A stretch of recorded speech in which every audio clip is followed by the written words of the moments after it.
the main and largest of the Joseon dynasty's 5 grand palaces. Let's go take a look inside.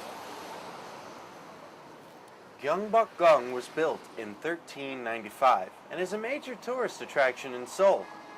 The price of admission is just 3,000 won, and before even walking in, you get your money's worth.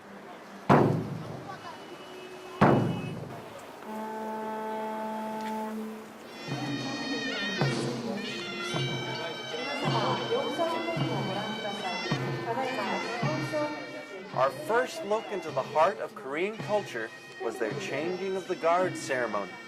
The bright colors, exotic costumes, and traditional band made it a royal fanfare. Each movement is steeped in tradition, like the exchanging of passcodes. With the new guard in place, we stepped into the palace. Gyeongbokgung means palace blessed by the heavens.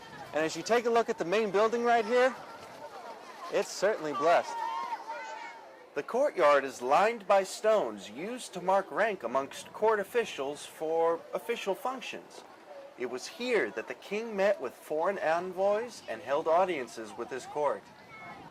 This censer was filled with incense every time the king held court here. It was to keep out evil spirits. Didn't stop me from getting here, though. From the outside to the inside, everything we saw was a feast for the eyes.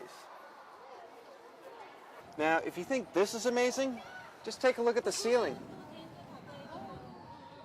Having finished our business here, we decided to move on to another part of the palace, the royal quarters. The first place we visited were the rooms of the crown prince and princess. Here, the future rulers of the Joseon dynasty lived and learned about governing a kingdom. Personally, I was just hoping to run into a princess. Hello? Well, no princess for me. I know. Let's go see the king.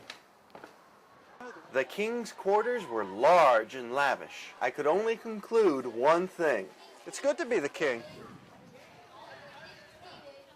We even got to step inside and see the kingly decor, though there was one item that didn't make sense to me. Look at that.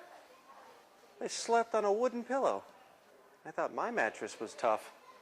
After seeing the uncomfortable-looking bed, it was time to see where the royal family went to relax.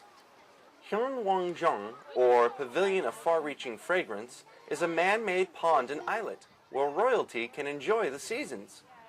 Unfortunately, it has a tragic tale. Not 500 years after the building of Gyeongbokgung, right here on this islet, Empress Myeongsong was assassinated by the Japanese. While the buildings were certainly grand, walking the grounds is a great way to find some hidden treasures. Here we have the 12 animals of the zodiac calendar. You could be any of them. You could be the snake, you could be the dragon, or you could be me, the bunny. With all the things to see and do, it's easy to spend an entire day at the palace, and it's a great way to escape the base and enjoy South Korea. So we have now explored Gyeongbokgung, one of the 5 grand palaces of the Joseon dynasty. Until next time, I'm Derek Bachevsky.